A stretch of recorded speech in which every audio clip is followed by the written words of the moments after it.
నమస్తే అండి. ఒక వారం రోజులుగా నేను ఒక్క వీడియో కూడా పెట్టలేదు. అసలు కారణం చాలా ఉన్నాయండి కారణాలు.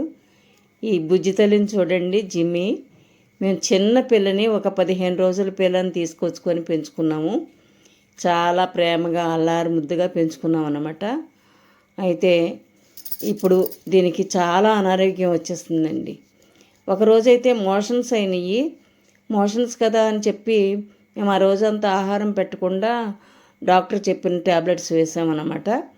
ఆ ట్యాబ్లెట్స్ కూడా పనిచేయలేదు. తెల్లారేసరికి మొత్తం బ్లడ్డేనండి. మొత్తం కడుపులో బ్లడ్ అంతా బయటికి పోతుందన్నమాట మోషన్ రూపంలో.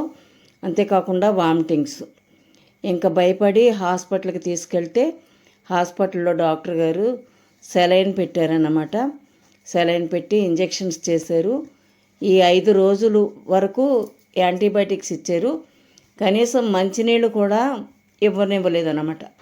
మంచినీళ్ళు కూడా ఇవ్వకపోతే దాని మొహం చూస్తుంటే ఎంత జాలేస్తుందంటే, అలా దిగులుగా మా వైపు చూస్తుందే తప్ప కనీసం సౌండ్ కూడా రావట్లేదు, అరవట్లేదు. ఎంతో భయపడిపోయాము, చనిపోతుందేమో అని కంగారు పడిపోయాం. కానీ మా ఇంటి దగ్గర మాత్రం ఒక అమ్మాయి ఉంది. డాక్టర్ గారు లేకపోతే ఆ పాప 16-20 కుక్కలకి, అంటే వీధి కుక్కలకి రోజు పొద్దున్న, మధ్యాహ్నం, సాయంత్రం వాటికి ఆహారం పెడుతుందన్నమాట. తను ఒక హాస్పిటల్లో, ప్రైవేట్ హాస్పిటల్లో నర్సుగా చేస్తుంది. ఆ అమ్మాయి ఆ కుక్కల గురించి మొత్తం చదివేసిందనమాట. డాక్టర్స్ కంటే ఎక్కువగా చదివేసింది.